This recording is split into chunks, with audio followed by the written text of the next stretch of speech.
Jesse, are you ready for some juicy bits? Oh my God. Okay. I'll take that as a yes. Yeah, let's do it. Canadian politics is boring juicy bits.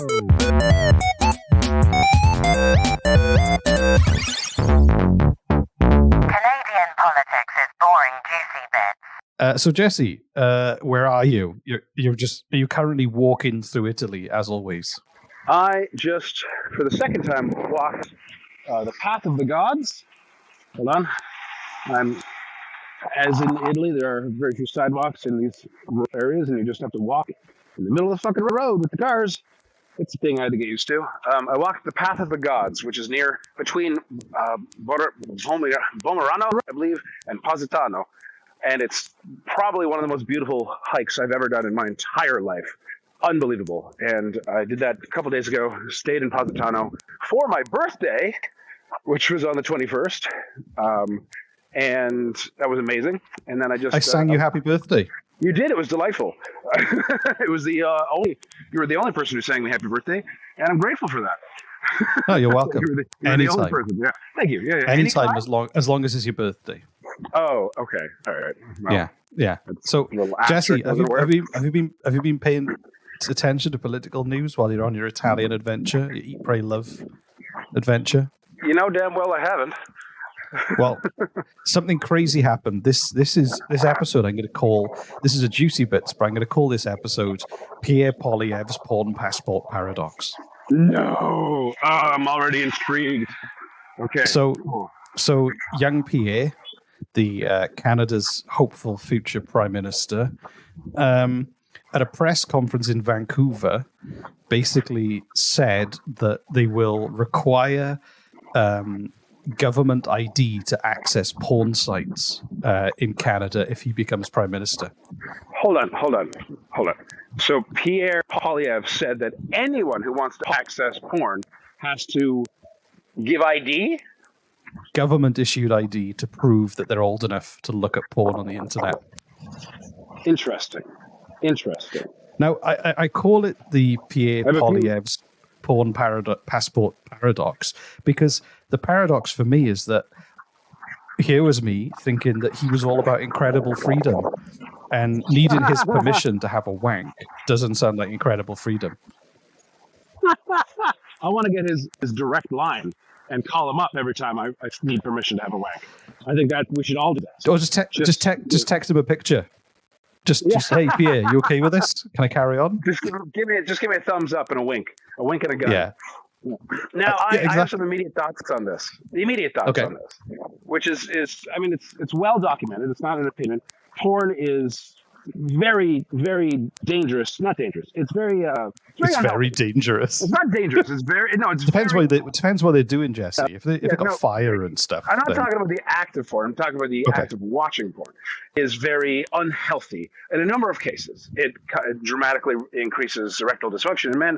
It dramatically increases our perception of what normal sex should be like when it is not in any way, shape, or form. It dramatically increases our perception of what the male and female bodies typically look at when they don't. It's all around. Yeah, between the age of 13 and 18, I assumed I could only have sex if I was turning up to fix an appliance at somebody's house. Right? Yeah. So this is where there's a gray area, which I love, debating about, which is I'm all for finding a way for people under the age of 18 to not be, what's the word I'm looking for? Not, help me out here. There's a word. Exposed to porn. That's a good one. That's the word I'm going to use. Exposed to porn. Yes, I as someone who is an advocate for positive mental health, I think that is a step in the right direction. However, forcing people to do anything is typically not the way to go, especially in a political environment. So, well, it's just the thing is apparently the porn, like Pornhub, has said they will just block access because they don't want the responsibility of having your government ID and an account. Because if they got hacked and somebody leaked all of Pierre's Pornhub history, then it could destroy their business. Like, no one would use their site anymore. So they're like, we don't want anything to do with this. So if you're going to do that, we just won't operate in Canada anymore. Interesting. Which, ironically, would probably be Pierre's ultimate goal anyway. What, to destroy Maybe. Pornhub in Canada? It seems like, what did they do to him? What did Pornhub do to Pierre?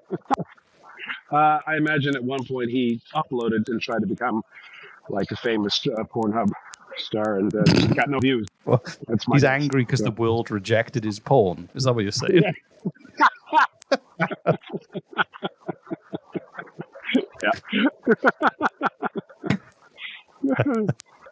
But I think, Okay, so it's interesting, though. It's interesting because any change is always met with anger and resentment. And always. Doesn't matter. Like when seatbelts were first introduced, Canadians were fucking outraged. Outraged! When you weren't allowed drinking and driving, we were outraged. Any change, we're mad with. Once enough time goes by, we can, and we don't care anymore because we weren't a part of the initial change. We can look at it objectively and say, yeah, that actually makes sense. Like here in Italy, there are vending machines where you can buy cigarettes and beer 24 hours a day. Not just beer, wine and hard fucking liquor.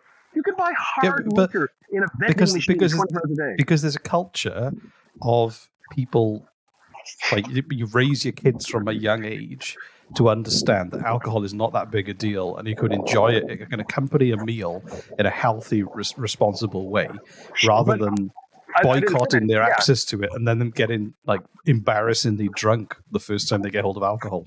Well, I didn't finish, which is in order to access the cigarettes or alcohol, you do need to provide an Italian ID, like put it in a scanner, and it says, "Oh, okay, you're of age. Here's your cigarettes and alcohol." Or you mugged someone of age. Right? Yeah, exactly. I tried to do it, and I didn't know that I needed to show an ID, and I was just trying to buy a beer, and I was like, it took my $3 or whatever it was, and it didn't give it back, and I was like, fuck, I don't have an ID, and I was kind of upset for like a few seconds because I wasted $3 and I really wanted a beer out of a vending machine just because I thought it would be fun thing to say I did, and like after my initial like, I was like, yeah, that makes sense. Yeah, okay, that fucking makes sense. And there was a guy there. I'm like, hey, do you have an Italian ID? I already put my money in. Can you just get this for me? He's like, sorry, I'm 15. I'm like, fuck.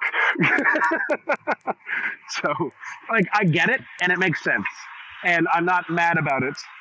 But if it were open and free vending machines for like the past decade, and anyone could drink whenever they wanted, and then suddenly they made that change, everyone would be mad about it.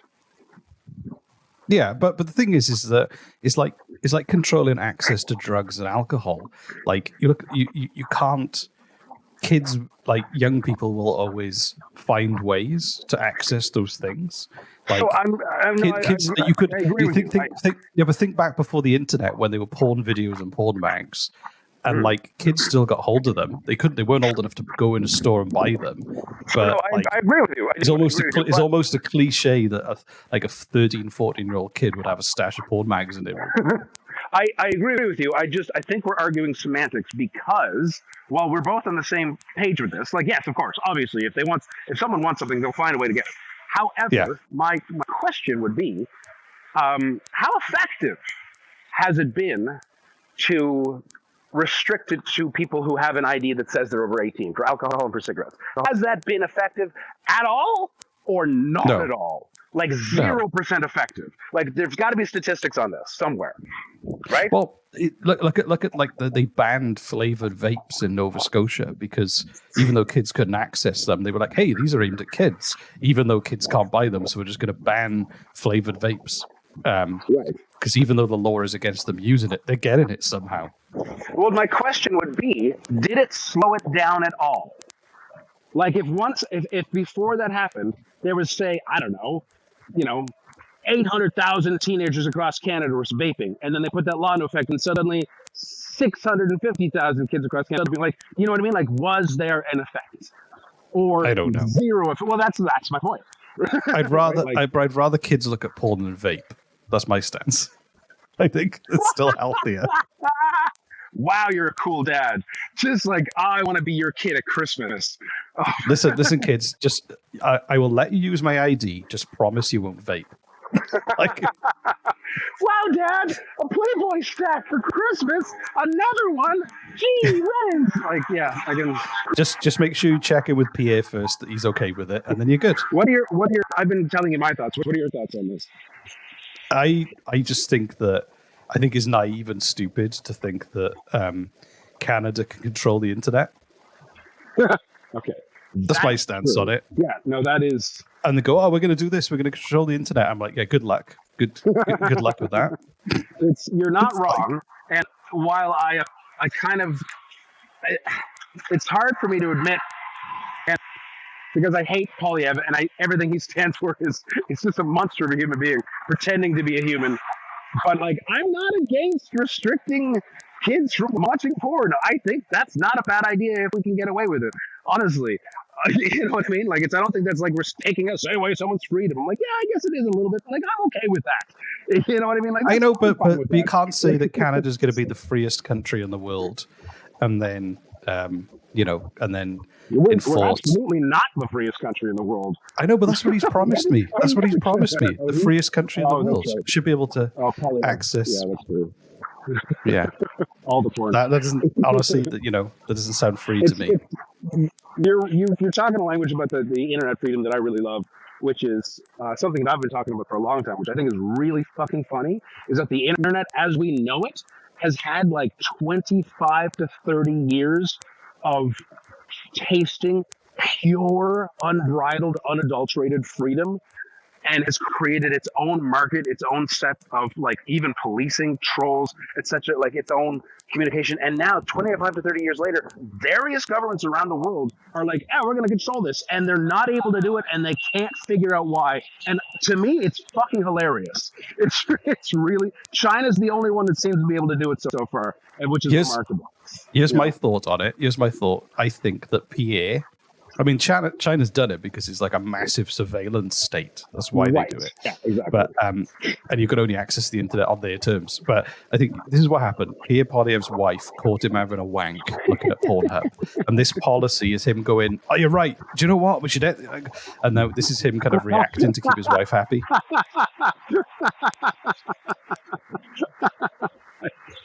I'll go with that. Yeah, that sounds. She just walked in. He was there watching a video of someone taking a piss on somebody else. Wearing a Pierre Poilievre mask. It was a Pierre Poilievre pissing on another Pierre Poilievre.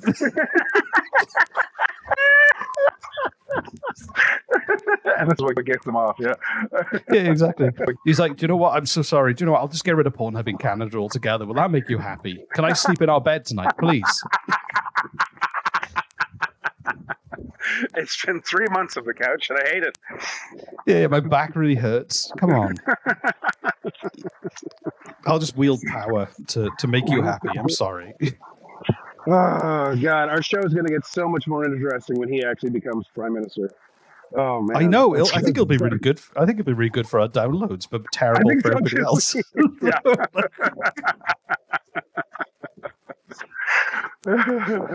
Him being prime minister will be good for him and his friends and our downloads, and that's it. This has been a very long, juicy bits. It has been long. Yeah. Let's wrap it up anyway, Jesse. So we'll see you soon.